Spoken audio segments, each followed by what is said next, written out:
లైబీరియాకు చెందిన ఓ భారీ నౌక కేరళ సముద్ర తీరానికి 38 నాటికల మైళ్ళ దూరంలో శనివారం ప్రమాదానికి గురైంది. తాజాగా అది పూర్తిగా సముద్రంలో మునిగిపోయినట్లు ఇండియన్ కోస్ట్ గార్డ్ ప్రకటించారు.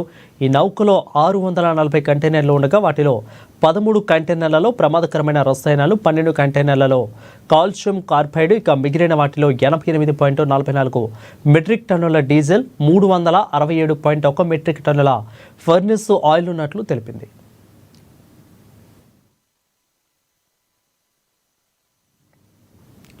ఇవి లీక్ అయితే సముద్ర జలాలు తీవ్రంగా కలుషితమయ్యే ప్రమాదం ఉండడంతో అధికారులు కొచ్చి తీరంలో హై అలర్ట్ను ప్రకటించారు.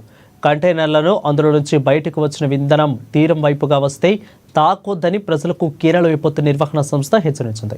సముద్ర జలాల్లో ఇంధనం లీక్ ఎంత మేరకు వ్యాపించిందనేది విషయాన్ని తెలుసుకోవడానికి ఆయిల్ స్పిల్ మ్యాపింగ్ టెక్నాలజీ వినియోగించే విమానం సముద్రంపై చక్కర్లు కొడుతుందని అధికారులు తెలిపారు.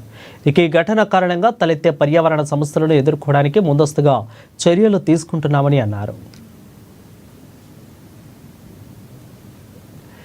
ఇక లైబీరియాకు చెందిన ఓ భారీ నౌక శనివారం కేరళ సముద్ర తీరానికి 38 నాటికల మైళ్ళ దూరంలో తొలుతో వైపునకు ఒరిగిపోయింది. దీంతో అందులోంచి కొన్ని కంటైనర్లు సముద్రంలో పడిపోయాయి. ఇక విగుంజము పోర్టు నుంచి శుక్రవారం బయలుదేరిన 184 మీటర్ల పొడవున్న ఎంఎస్సి ఎల్సా 3 నౌక శనివారం మధ్యాహ్నానికి కొచ్చిన్ చేరుకోవాల్సి ఉండగా కంటైనర్ నౌక సముద్రంలో మునగడానికి గమనించిన ఇండియన్ కోస్ట్ గార్డ్ వెంటనే స్పందించి సహాయక చర్యలు చేపట్టింది. ఇక అందులో ఉన్న మొత్తం 24 మంది సిబ్బందిని సురక్షితంగా తీరానికి చేర్చినట్లు అధికారులు పేర్కొన్నారు. Deployed 2 ships, INS Satpura and INS Sujata. INS Sujata arrived at 1900 hours on the scene and Satpura arrived at 2000 hours. The situation that we faced at that point of time, the challenges that we faced were that we had adverse conditions. We had wind speeds gusting up to 40 knots. We had debris in the water. We had containers in the water, which made approaching the ship, and particularly at night time, very difficult.